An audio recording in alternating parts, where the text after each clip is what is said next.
Good morning to all of you बच्चों।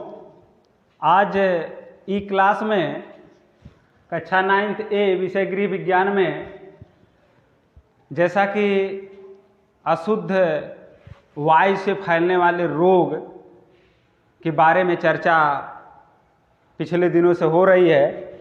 तो बच्चों, अशुद्ध वायु से फैलने वाले रोगों में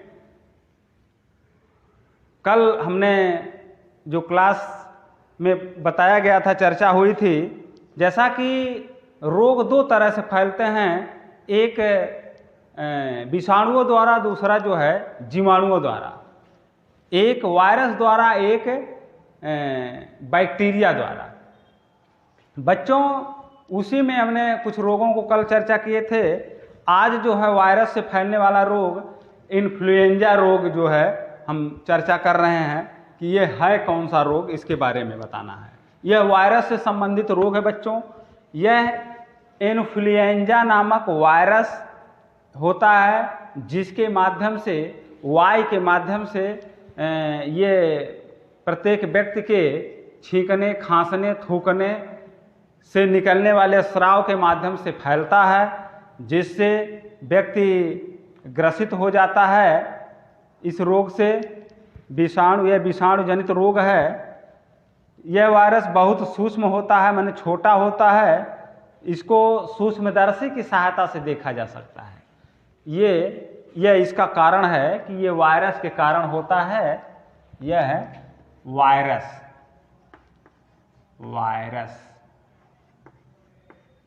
के कारण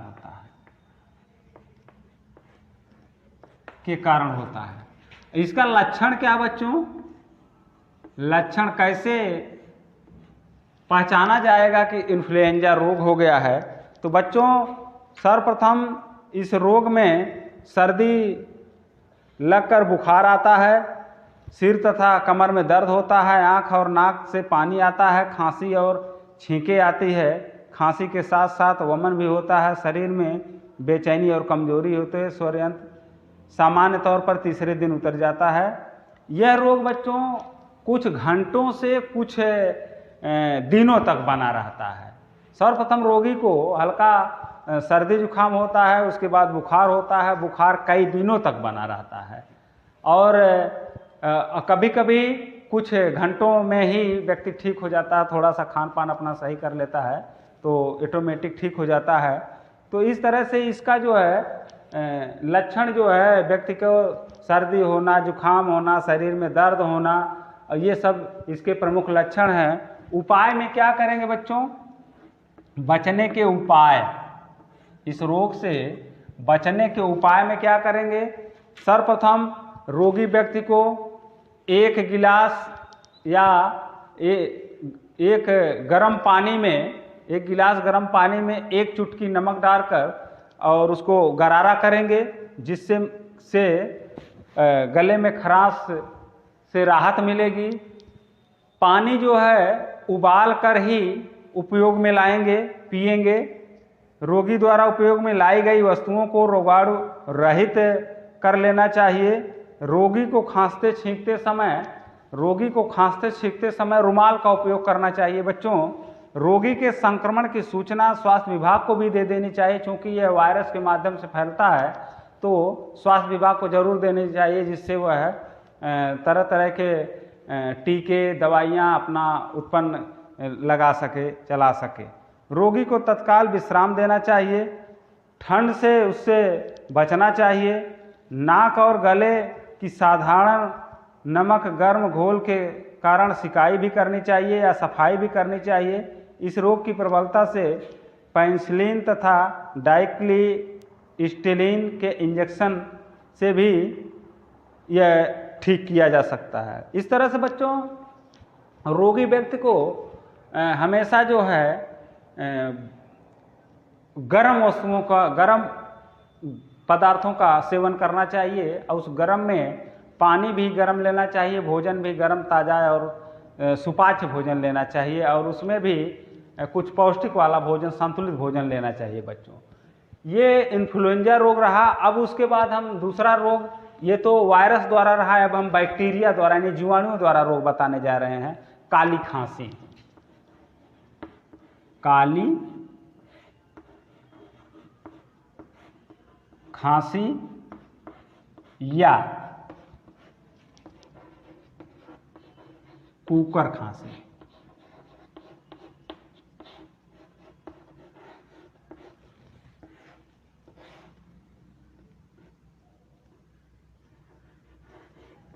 यह जीवाणु द्वारा फैलने वाला रोग है। यह जीवाणुओं द्वारा होता है रोग बच्चों। इस रोग में संक्रमण कैसे होता है बच्चों, इसके बारे में जानना होगा। इसका संक्रमण वार्डेटेला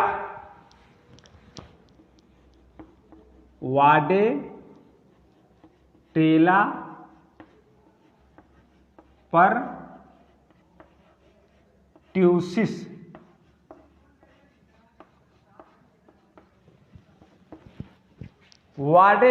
जीवाणु द्वारा, वार्डेटेला परट्यूसिस जीवाणु के द्वारा होता है, जीवाणु द्वारा होता है। परट्यूसिस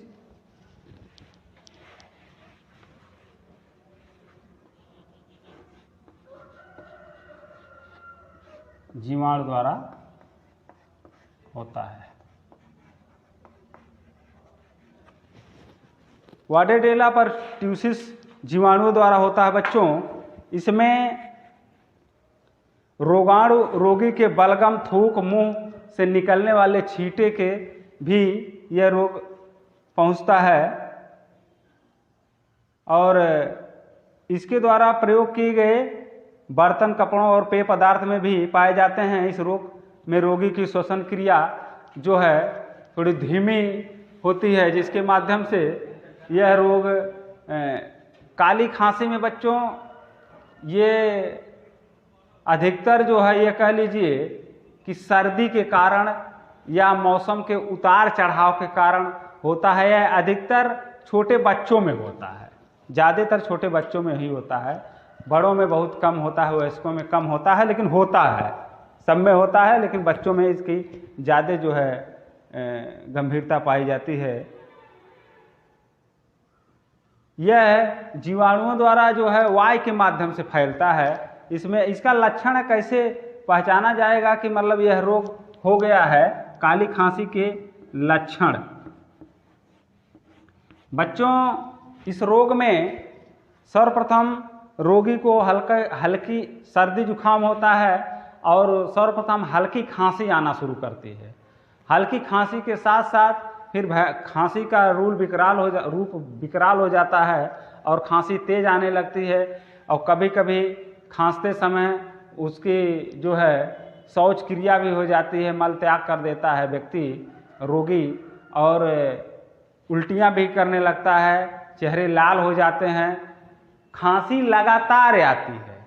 इस रोग में, काली खांसी में, जिसको कुकर खांसी होती है, कुकर मतलब कुत्ते जैसे खांसना, वो खाँव खाँव की आवाज़ आती, गला साफ नहीं होता, सूखी खांसी की तरह आता है और रोगी व्यक्ति का चेहरा लाल हो जाता है, खांसते खांसते चेहरा लाल हो जाता है, बेदम हो जाता है, उसकी खाने की इच्छा नहीं करती है और वह बोलने में असमर्थ रहता है। कभी कभी उल्टियाँ भी हो जाती हैं, मलत्याग भी कर देता है। यह कंडीशंस इसमें होती है। यह रोगी के लगातार खांसी से स्वरयंत्र पर इसकी क्रिया दिखलाई देती है। खांसी के आक्रमण समय समय पर आते हैं और 5-5 मिनट तक रहते हैं। खांसते खांसते बालक का चेहरा लाल हो जाता है, कभी कभी मलत्याग तथा भी हो जाता है। 3 या 4 सप्ताह तक रोग धीरे धीरे कम होने लगता है। खांसी के दौरान ठहर कर आने लगती है। इसका उद्भवन बच्चों 1 से 2 सप्ताह तक बना रहता है। इससे बचने के लिए क्या उपचार करना चाहिए?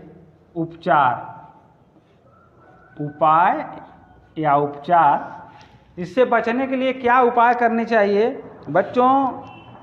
इससे बचने के लिए सर्वप्रथम इसके टीके चल गए हैं, रोगी को टीके लगवा देने चाहिए और समय समय पर उसको गरम व ताज़ा भोजन देना चाहिए। पीने के लिए पानी में 1 चुटकी नमक डालकर और गर्म पानी देना चाहिए। और इसको स्वस्थ व्यक्तियों से कुछ दूरी पर रखना चाहिए। घर के अन्य बालकों को काली खांसी का टीका लगवा देना चाहिए। स्वस्थ व्यक्तियों को इससे दूर रखना चाहिए। रोगी को स्वस्थ व्यक्तियों से अलग रखना ही लाभदायक होता है। काली खांसी का उपचार डॉक्टर को समय समय पर दिखाकर ही करना चाहिए। तत्काल दिखा लें तो और अच्छा है, नहीं तो यदि खांसी शुरू है तो बीच बीच में भी दिखाते रहना चाहिए। रोगी को ठंड से बचाना चाहिए, ठंडक से बचाना चाहिए। रोगी को सुपाच्य भोजन देना चाहिए और खांसी बंद होने के लिए कफ सिरप भी देना चाहिए। रोगी को शांत वातावरण तथा स्वच्छ हवा में रखना चाहिए। यदि रोगी को सांस लेने में कष्ट हो तो ऑक्सीजन देने की व्यवस्था भी करनी चाहिए। रोग मुक्त होने पर रोगी का संक्रमित कर देना चाहिए। उसके द्वारा प्रयोग में लाई गई वस्तुओं को भी निसंक्रमित कर देना चाहिए और कभी कभी उसके द्वारा उपयोग में लाई गई वस्तुओं को निसंक्रमित कर देना चाहिए। यदि वह थूक रहा है तो उसके थूक को भी मिट्टी में दबा देना चाहिए। आज इस तरह से बच्चों कक्षा 9 थे विषय गृह विज्ञान में और अशुद्ध जल द्वारा फैलने वाले रोगों में वायरस के कारण इन्फ्लुएंजा रोग और जीवाणुओं के कारण काली खांसी, इतना ही। अगले दिन अगली चीज़ें बताई जाएगी। धन्यवाद बच्चों, थैंक यू।